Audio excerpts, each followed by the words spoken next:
Very nice guy, by the way. And WCG USA qualifiers. Day 9 has qualified once again for the USA Finals. And, you know, Day 9, he has been to 5 or 6 USA Finals now, a ridiculous amount. Nice to see him qualify again. And there's only 3 qualifiers left. So, you know, right now, almost all the good players in USA are qualified. Still a few missing out. You know, Yosh, Froz hasn't tried yet. I don't think he's going to this year. Lasgosu hasn't quite made it. Evade hasn't. Slog hasn't. Then the more notables recently, such as G5 and Machine, haven't made it, and also Chosen.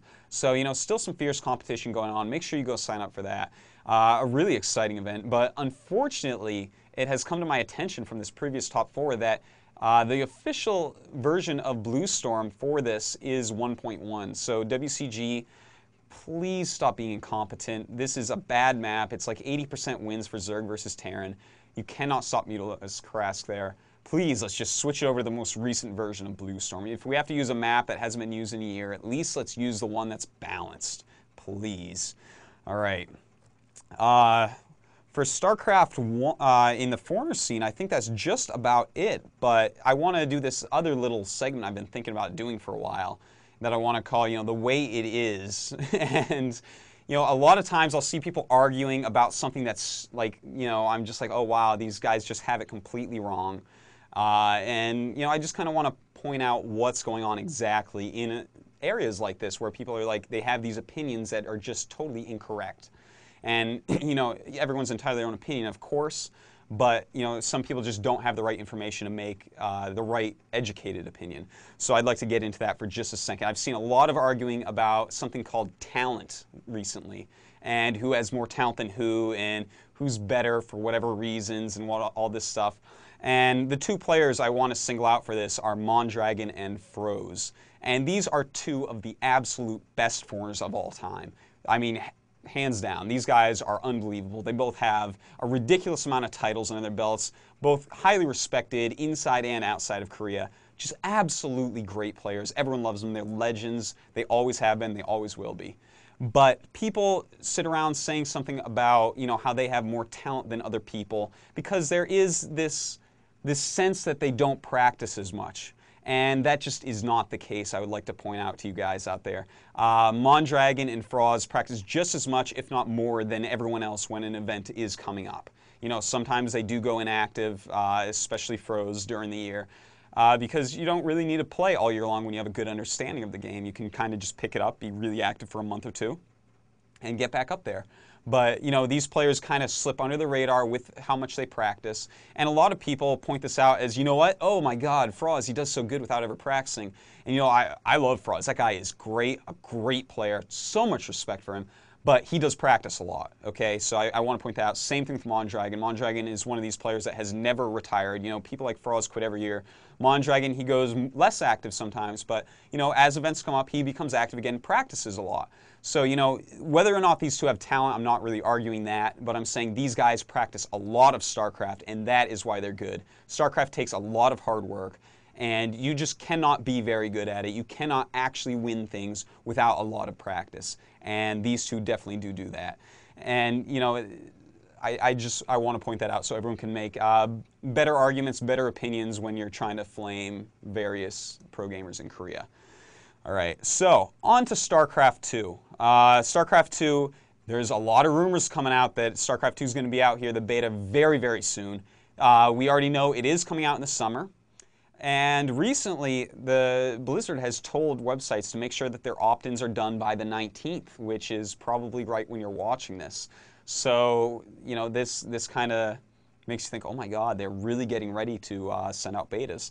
And also, I have read somewhere that there is going to be a press meeting at the Blizzard headquarters on the 22nd of June. And you know what? Summer starts on the 21st of June. And they're releasing the beta in the summer. They want the opt-ins in by the 19th. And there's a meeting on the 22nd, a press meeting. So, you know, putting all that together, we might be seeing the beta in just a few days here. Oh, God, I hope so. I'm getting excited. I'm getting a little bit wiggly, you know. About to flail my arms around a little bit and drool, and like any real nerd should. That's really very exciting. So I cannot wait for that. I really hope that the beta's out. I would love to see some high-level beta games being played at BlizzCon. And speaking of BlizzCon, rumor has it that the casting Archon Artosis will be there. And same for eStar's Soul. So a couple really great events coming up. I'm very excited about those. I cannot wait to bring the coverage of those and the commentating to the For Honor fans. And those should be really great, so keep your eye out for those. Now I'm going to go right into the tip of the week. And the tip this week is about playing comfortably. You know, a lot of people get problems playing a lot of StarCraft. For instance, a lot of people who are in front of their computer all day, their eyes get strained, and they have to end up getting glasses. And I'm one of these lucky few who, you know, I have been playing StarCraft for 11 years, more than most, and I still have 20/20 vision.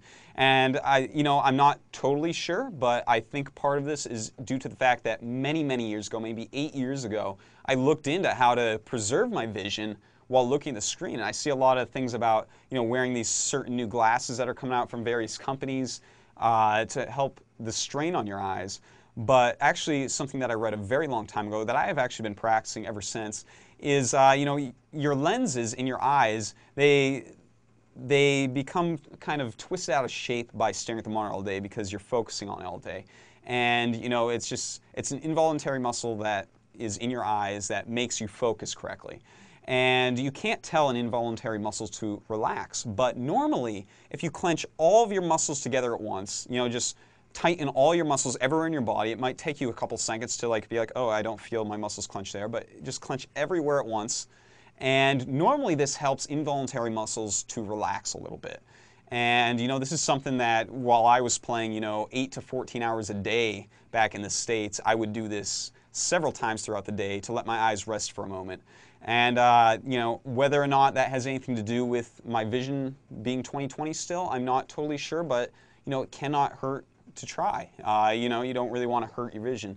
And the other thing about comfort when playing StarCraft is how you have your keyboard. You know, a lot of players I see play at LANs, you know, when they're new to LANs and stuff, they'll be playing with the keyboard right up against the edge, and they'll be playing, you know, something like this with their shoulders. You know, it's a very uncomfortable looking position. And, you know, things like this, when you're out of position, it can cause shoulder problems, it can cause wrist problems, carpal tunnel, things like that. Play so that you're comfortable. I personally will, you know, I will have my hand just wherever for the mouse, and my keyboard, I actually turn it like a Counter-Strike player, so it's kind of like this. So, you know, it's whatever is comfortable for me at the time, and everyone should do this. A lot of people are like, no, I got to keep my keyboard right in the front like this, like pro gamers. You don't. You absolutely do not. It does not matter what position your keyboard's in. Just make sure it's comfortable for you. You do not want to get injured from, you know, repetitive stress injuries and stuff like that. So that is the tip of the week. Not exactly how to get better tip, but, you know, it could help you get better if it makes it so you can play more hours without being uncomfortable.